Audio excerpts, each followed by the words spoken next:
Future continuous tense की हम बात करेंगे आज।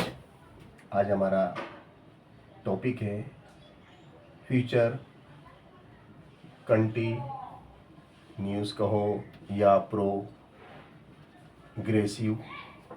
टेंस, है ना। फ्यूचर कंटिन्यूस प्रोग्रेसिव टेंस, है ना। जैसे कि अब इसका जो स्ट्रक्चर है, सबसे पहले तो हम बात करेंगे स्ट्रक्चर की, है ना। देखिएगा, जो स्ट्रक्चर होता है वो देख लीजिए आप, है ना। जो इसकी वाक्य रचना होती है, जो बनावट होती है, वो किस टाइप से होती है वो पहले आप देखेंगे, है ना। क्या होता है, सबसे पहले आता है आपका सब्जेक्ट प्लस हेल्पिंग वर्ब में आपका जो होता है वो होता है helping verb will be plus verb का first form plus ING plus object.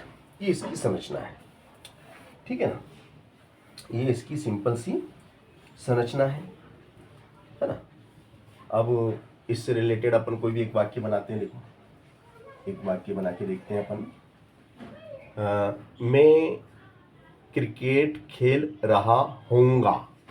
मैं क्रिकेट खेल रहा हूँगा। I will be playing. I will be playing cricket, football, carrom, hockey, जो भी है। I will be playing cricket. मैं क्रिकेट खेल रहा हूँगा। तुम गाना गा रहे होंगे। तुम गाना गा रहे होंगे। You will be singing. You will be singing songs. You will be singing songs. तुम गाना गा रहे होंगे। वे पुस्तक पढ़ रहे, वह पुस्तक पढ़ रही होंगी। वह पुस्तक पढ़ रही होंगी। आ जाओ। वह पुस्तक पढ़ रही होंगी। She will be reading books या अ बुक। वह पुस्तक पढ़ रही होंगी, है ना। हम फ्यूचर कंटिन्यूस टेंस की बात कर रहे हैं बेटा। फ्यूचर कंटिन्यूस टेंस, है ना। फ्यूचर कंटिन्यूस टेंस में क्या होता है, इसको कहते हैं निरंतर सतत भविष्यकाल। क्या कहते हैं इसको? निरंतर सतत भविष्यकाल। इसमें सब्जेक्ट होता है प्लस विल बी, इसकी हेल्पिंग वर्ब होती है। इसकी हेल्पिंग वर्ब का क्या नाम है? विल बी प्लस वर्ब का फर्स्ट फॉर्म आता है, प्लस आईएनजी आता है, प्लस ऑब्जेक्ट आता है। और इस तरीके से ये इसका स्ट्रक्चर है, वाक्य संरचना है। अब जैसे मैंने ये लिखा कि वह पुस्तक पढ़ रही होंगी। वह पुस्तक पढ़ रही होंगी। जब मैं उसके घर जाऊंगा तो शायद हो सकता है वो पुस्तक पढ़ रही होंगी, है ना। या तो भैया शी इज ए सब्जेक्ट और will be is a helping verb.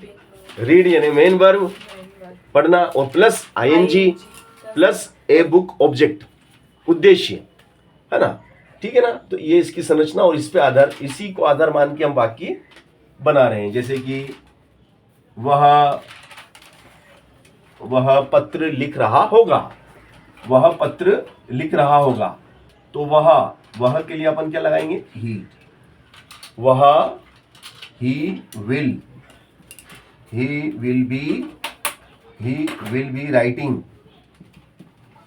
B writing a letter. वह पत्र लिख रहा होगा, है ना।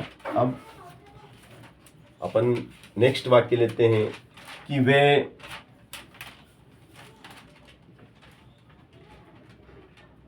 वे अंग्रेजी सीख रहे होंगे। वे अंग्रेजी सीख रहे होंगे। विल बी लर्निंग इंग्लिश, है ना, वे इंग्लिश सीख रहे होंगे। हम पुस्तक खरीद रहे होंगे या हम कार चला रहे होंगे। We will be driving a car, है ना। नेक्स्ट में लेते हैं हम सीता खाना पका रही होंगी। Sita will be cooking food, Sita खाना पका रही होंगी। तो ये वाक्य संरचना है और उसके आधार पे आपको वाक्य बनाना होते हैं, ठीक है ना। अब ये तो बात करी मैंने किसकी, फ्यूचर कंटिन्यूस टेंस की, कि भाई फ्यूचर कंटिन्यूस टेंस में इस तरीके से इसका स्ट्रक्चर होता है, इसकी बनावट ऐसी होती है। अब फ्यूचर की जगह अगर मैं बात करूं कि पास्ट कंटिन्यूस, अगर हम यहाँ पे बात करें कि फ्यूचर की जगह हम बात करें पास्ट की, कि भाई past continuous tense, past continuous उसकी क्या बनावट होगी, तो उसकी बनावट में सिर्फ और सिर्फ ये हटेगा हेल्पिंग वर्ब, सिर्फ हेल्पिंग वर्ब चेंज होती है। और आ जाओ, हेल्पिंग वर्ब चेंज होती है और हेल्पिंग वर्ब में या तो वाज आता है या वर आता है, या तो वाज या वर। मतलब यहाँ पे कहने का मतलब ये है कि जब हम पास्ट की बात करेंगे, भूतकाल, निरंतर, सतत, भूतकाल की बात करेंगे, भूतकाल का मतलब बीता हुआ समय, भूतकाल का मतलब क्या होता है, जो समय बीत गया है। उसमें सब्जेक्ट प्लस सिंगुलर नंबर, अगर आपका सब्जेक्ट सिंगुलर नंबर है, एक वचन है, तो वाज लगेगा, जैसे I was, he was, she was, Ram was. और बहुवचन है, जैसे यू वर, दे वर, है ना, वी वर, तो बहुवचन में वर आता है। बाकी सेम वही, बस हेल्पिंग वर्ब बदल जाती है। अब जैसे कि ये क्या वाक्य था, देखो इसी में देखो, इसी को ध्यान से देखेंगे आप। पहले जब ये वाक्य था, ये वाक्य किस में लिखा हुआ है, फ्यूचर कंटिन्यूस। ये मैंने वाक्य किस में लिखा, फ्यूचर कंटिन्यूस में लिखा हुआ है। I will be playing cricket, I will be playing cricket, मैं क्रिकेट खेल रहा होऊंगा, भाई मैं क्रिकेट खेल रहा होऊंगा। तुम गाना गा रहे होंगे, वह पुस्तक पढ़ रही होंगी। अब इसको मुझे किस में चेंज करना है, इस वाक्य को मुझे पास्ट कंटिन्यूस में चेंज करना है, change into past continuous. Tense में चेंज करने के लिए दिया जाता है, ऐसा वाक्य दे दिया जाता है और बगल में लिख दिया जाता है change into past continuous, change into past continuous. तो आपको करना कुछ नहीं, देखो आपको सिर्फ हेल्पिंग वर्ब भी तो हटाना है कुछ नहीं करना। आई वाज क्या आ जाएगा, आई वाज, देखो पूरा नियम वही फॉलो हो रहा है। I is a subject, was is a helping verb, play main verb, plus ING plus object. इसका मतलब क्या हो गया, मैं क्रिकेट खेल रहा था, मैं क्रिकेट खेल रहा था। यू, अब यू के साथ क्या आता है, यू के साथ बाज आता है क्या, यू के साथ बाज आ जाएगा, वर आता है, बहुवचन है ना।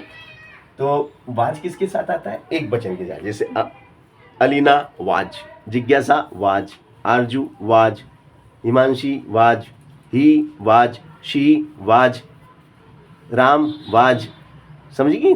हाँ। एक वचन के साथ, बहुवचन हो तो were, you were, they were, we were.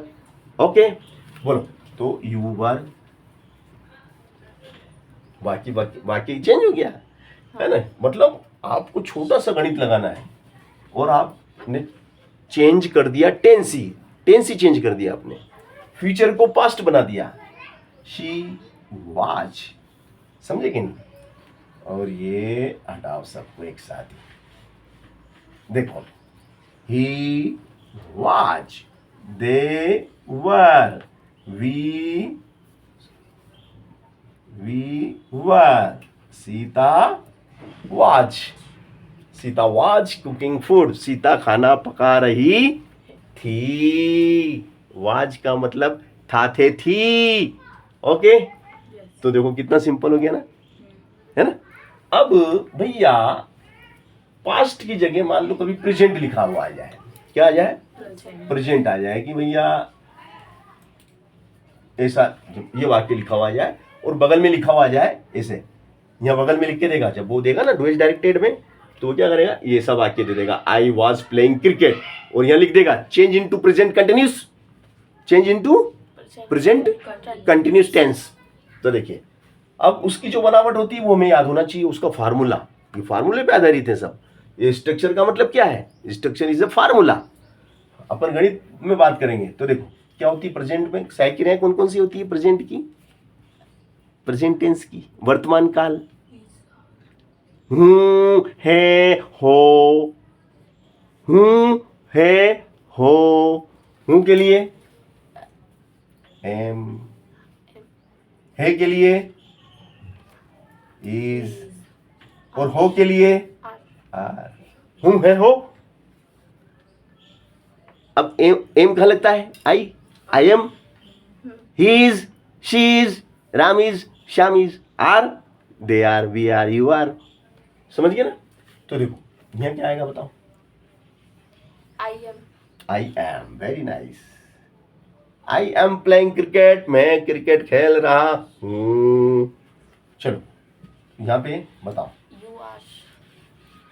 Very good, you are, तुम गाना गा रहे हो, वह पुस्तक पढ़ रही है, वह पत्र लिख रहा है, वह अंग्रेजी सीख रहे, वे अंग्रेजी सीख रहे हैं। और ये गलत कर दिया ना, ये दोनों गलत कर दिए,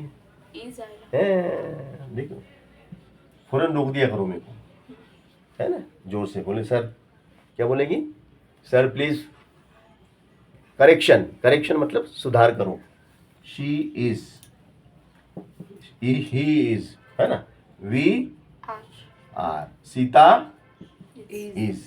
देखो आगे ना बात समझ में, ये वाक्य बन गया आपका प्रेजेंट कंटिन्यूस।